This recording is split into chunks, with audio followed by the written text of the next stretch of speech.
Bienvenue! Aujourd'hui, on s'attaque à la logique qui se cache derrière une des théories les plus célèbres de la physique, la relativité. Et vous allez voir, tout part d'une question. Une question toute simple. Ah, cette fameuse sensation, on l'a tous vécue, non? Eh bien, figurez-vous que c'est la clé pour piger la relativité. Si cette situation vous dit quelque chose, alors en fait, vous avez déjà l'intuition qu'il faut pour suivre le raisonnement d'Einstein. Ok, pour comprendre Einstein, il faut d'abord faire un petit bond dans le passé. Direction le XVIIe siècle, avec Galilée. Parce que, et c'est ça qui est fou, on pourrait dire qu'Einstein a juste repris les idées de Galilée en y ajoutant une seule petite correction.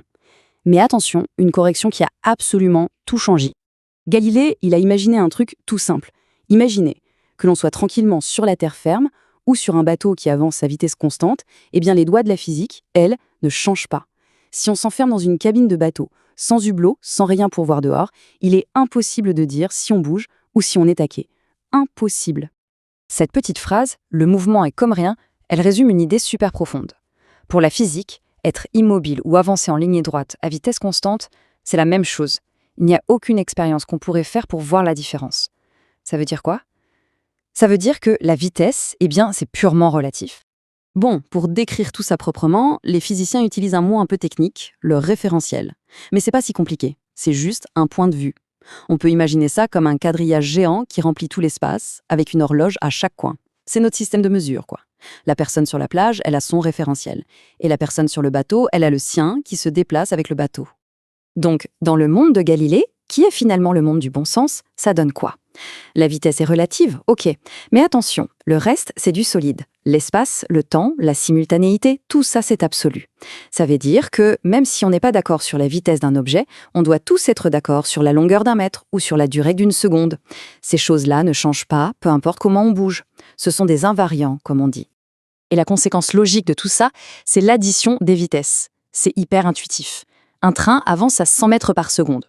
On lance une balle à 10 mètres par seconde dans le train, dans le sens de la marche. Pour quelqu'un sur le quai, la balle va à 110. C'est simple, 100 plus 10. Logique, non? Ça, c'est la loi de composition des vitesses de Galilée. Et franchement, ça semble juste évident. Et pendant plus de 200 ans, tout le monde était content avec ça. Le système de Galilée, ça marchait parfaitement. Jusqu'au jour où on a trouvé un bug. Un énorme bug dans les règles du jeu de l'univers. Et c'est là que ça devient complètement bizarre. Le problème, c'est la lumière. Si on reprend notre exemple du train, mais qu'au lieu de lancer une balle, on allume une lampe torche, là, toute la belle logique de Galilée s'effondre. Que l'on mesure la vitesse de la lumière depuis le train ou depuis le quai, on trouve exactement la même valeur. La vitesse du train ne s'ajoute pas. C'est contre-intuitif au possible. On se retrouve donc avec un conflit, un vrai paradoxe. D'un côté, on a la règle de Galilée qui nous dit que les vitesses s'additionnent, logique.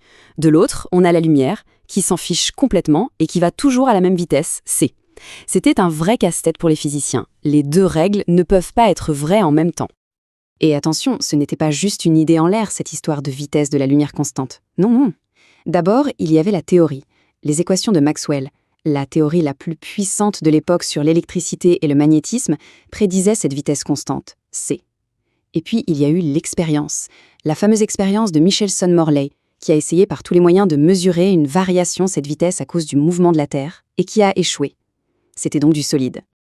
Alors, comment on sort de ce pétrin? C'est là qu'entre en scène Einstein. Et sa solution, ça n'a pas été de tout jeter à la poubelle, mais plutôt de faire une mise à jour radicale. Le coup de génie d'Einstein, ça a été de poser la question différemment. Il a dit « Ok, partons du principe que deux choses sont vraies. 1. Le principe de relativité de Galilée est juste. 2. La vitesse de la lumière est constante pour tout le monde. Si on accepte ça, alors, qu'est-ce qui doit être faux dans notre vision du monde ?» Et sa réponse a été de sacrifier quelque chose qu'on pensait intouchable, notre vision de l'espace et du temps. En fait, il a compris que le problème, c'était la formule de traduction mathématique qu'on utilisait pour passer d'un référentiel à un autre. Alors, pas de panique avec les équations à l'écran. L'important, c'est pas de les comprendre en détail. Ce qu'il faut retenir, c'est qu'il a remplacé la vieille formule de Galilée, toute simple, par une nouvelle, celle de Lorentz. Et la grosse nouveauté de cette formule, c'est qu'elle mélange l'espace et le temps. Et c'est ça qui est génial. À nos vitesses de tous les jours, pour une voiture ou un train, la nouvelle formule de Lorentz donne des résultats quasiment identiques à l'ancienne formule de Galilée. La différence est minuscule, invisible. C'est pour ça qu'on ne s'en était jamais rendu compte. Mais dès qu'on s'approche de la vitesse de la lumière, Là, les conséquences deviennent absolument énormes. Cette petite correction mathématique, ce n'est pas rien. Elle a des conséquences vertigineuses. Elle nous a obligés à faire voler en éclats nos vieilles idées confortables d'un espace et d'un temps absolu. Alors, c'est quoi cette nouvelle réalité? Accrochez-vous. Premièrement, la contraction des longueurs. Plus un objet va vite par rapport à nous, plus il nous paraît court. Deuxièmement, la dilatation du temps. Une horloge en mouvement semble fonctionner plus lentement qu'une horloge immobile. Et troisièmement, la relativité de la simultanéité. Deux événements qui se passent en même temps pour un observateur peuvent ne pas l'être pour un autre. Oui, même le « en même temps » devient relatif. Et attention, tout ça, ce n'est pas de la science-fiction. C'est mesurable et ça a été prouvé. L'exemple parfait, c'est le muon. C'est une petite particule qui est créée très haut dans notre atmosphère et qui fonce vers nous à quasi la vitesse de la lumière. Le truc, c'est qu'elle a une durée de vie minuscule, 2,2 microsecondes. En théorie, elle ne devrait pouvoir parcourir que 600 mètres avant de se désintégrer. Pourtant, on en détecte plein au niveau du sol, après un voyage de plusieurs kilomètres. Comment c'est possible? L'explication, c'est la dilatation du temps. De notre point de vue, son horloge interne a tellement ralenti qu'elle a eu le temps d'arriver jusqu'à nous. C'est une preuve magnifique.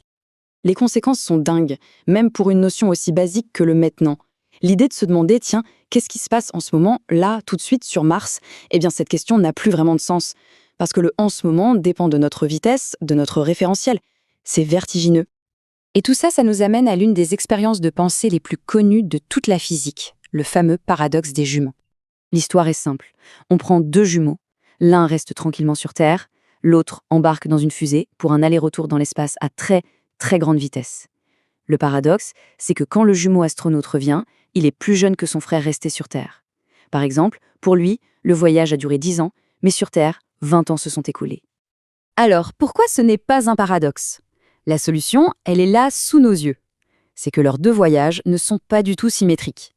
Leurs expériences sont fondamentalement différentes. Le jumeau sur Terre, lui, est resté dans le même référentiel, sans jamais changer de vitesse.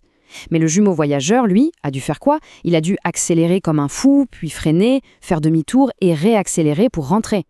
C'est ce demi-tour, cette accélération, qui brise toute la symétrie. C'est ça qui fait toute la différence d'âge à la fin. Il n'y a pas de paradoxe. Et voilà, c'est ça l'histoire de la relativité restreinte. Une théorie qui part d'un train à la gare et qui finit par nous faire questionner la nature même de la réalité. Et ça nous laisse avec cette question un peu folle. Si l'espace n'est pas absolu, si le temps n'est pas absolu, si même le maintenant est relatif, alors qu'est-ce qui reste d'absolu dans cet univers? La réponse, eh bien, c'est une autre histoire.